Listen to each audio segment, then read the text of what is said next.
यानी कि कठोर इस्पात सीट रहता है।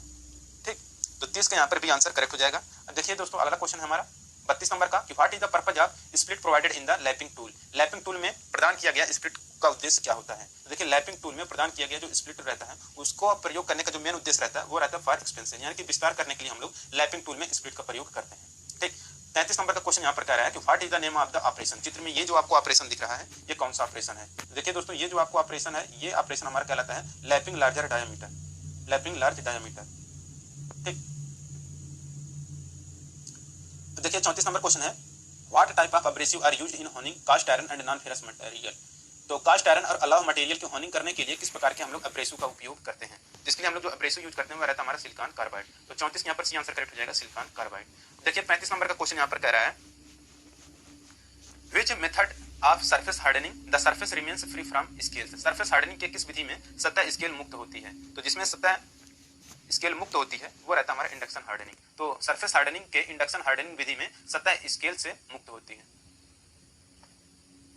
अब देखिए 36 नंबर का क्वेश्चन है what is the process if the steel is heated above critical temperature and soaking it for sufficient time and cooling it very slowly with in the surface. यदि स्टील को critical तापमान तक गर्म किया जाता है और भट्टी में बहुत धीरे धीरे ठंड किया जाता है तो उस प्रक्रिया को क्या कहते हैं। दोस्तों इस प्रक्रिया को हम लोग कहते हैं अनिलिंग। तो अनिलिंग यहाँ पर करेक्ट आंसर हो जाएगा। ठीक, 37 नंबर क्वेश्चन है what is the process to refine the structure of steel component. Steel घटक की संरचना को परिष्कृत करने की प्रक्रिया क्या है। तो देखिए स्टील घटक की संरचना को परिष्कृत करने की जो प्रक्रिया होती है ये हमारा है नॉर्मलाइजिंग। तो नॉर्मलाइजिंग यहाँ पर हमारा करेक्ट आंसर हो जाएगा कि स्टील घटक की संरचना को परिष्कृत करने की प्रक्रिया नॉर्मलाइजिंग कहलाती है। 38 नंबर क्वेश्चन है कि which method of surface hardening is done in A heated salt bath. गर्म साल्ट बाथ में कौन सा सरफेस हार्डनिंग की विधि की जाती है। तो गर्म साल्ट बाथ में जो हम लोग सरफेस हार्डनिंग प्रोसेस यूज करते हैं वो हमारा रहता है लिक्विड कार्बोराइजिंग। तो लिक्विड कार्बोराइजिंग हम लोग गर्म साल्ट बाथ में प्रयोग करते हैं सरफेस हार्डनिंग के लिए। ठीक, अब देखिए यहाँ पर 39 नंबर का नहीं है क्वेश्चन 40 नंबर क्वेश्चन है which key has rectangular cross section is fit into keyway cut on both shaft and hub. किस की का आयताकार क्रॉस सेक्शन होता है जो शाफ्ट और हब दोनों पर कटे की वे में फिट होता है। तो ये जो फिट होता है वो हमारा रहता है शंक की। तो शंक की यहाँ पर करेक्ट आंसर हो जाएगा। 41 नंबर क्वेश्चन है कि व्हिच की is useful for fitting on tapered shaft. Taper shaft पर फिटिंग के लिए कौन सा उपयोगी होता है। तो टेपर शाफ्ट पर फिटिंग के लिए जो उपयोगी होता है वो हमारा रहता है वुडरफ की। तो वुडरफ की यहाँ पर करेक्ट आंसर हो जाएगा 41 का सी। 42 नंबर क्वेश्चन है वेयर इज सर्कुलर टेपर की यूज। सर्कुलर टेपर की का प्रयोग कहां पर किया जाता है। तो सर्कुलर टेपर की का जो प्रयोग किया जाता है वह रहता है आपका लाइट ड्यूटी ट्रांसमिशन। तो लाइट ड्यूटी ट्रांसमिशन के लिए हम लोग सर्कुलर टेपर की का प्रयोग करते हैं। अब देखिए 43 नंबर का क्वेश्चन यहां पर कह रहा है कि how the plane bearing are kept in a position without allowing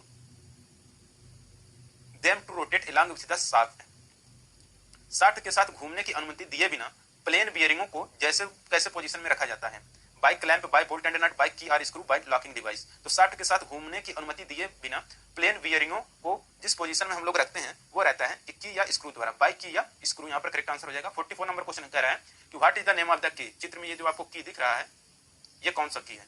तो दोस्तों ये जो की है ये हमारा कहलाता है फ्लैट सैडल की। 44 का यहाँ पर आंसर करेक्ट हो जाएगा फ्लैट सैडल की। 45 नंबर क्वेश्चन है what is the name of the key. ये जो आपको की दिख रहा है ये हमारा कौन सा की कहलाता है। तो देखिए दोस्तों यहाँ पर ये जो की कहलाता है हमारा कहलाता है गिव हेड की। तो गिव हेड की आपका नंबर सी यहाँ पर करेक्ट हो जाएगा। अब देखिए यहाँ पर अगला क्वेश्चन है 46 नंबर का what is the file for lock repair and filling hard notches in key. ताले की मरम्मत और चाबियों में हार्ड नॉच की फाइलिंग करने के लिए किस फाइल का उपयोग किया जाता है। तो इसके लिए किया जाता है वार्डिंग फाइल। तो वार्डिंग फाइल का प्रयोग हम लोग ताले की मरम्मत और चाबियों में हार्ड नॉच की फाइलिंग करने के लिए प्रयोग करते हैं। 47 नंबर का क्वेश्चन कह रहा है यहाँ पर what is the name of the screw. चित्र में ये जो आपको स्क्रू दिख रहा है ये किस प्रकार का स्क्रू है। तो ये जो स्क्रू है हमारा ड्राइवर स्क्रू कहलाता है। तो 47 के यहाँ पर भी आंसर करेक्ट हो जाएगा ड्राइवर स्क्रू। अब देखिए यहाँ पर 48 नंबर क्वेश्चन है what is the advantage of lock washer. Lock washer का क्या फायदा है। तो लॉक वाशर का जो फायदा है वो है आपका कि prevent bolt or nut from losing under vibration, यानी कि कंपन के कारण बोल्ट या नट को ढीला होने से रोकना होता है लॉक वाशर का फायदा।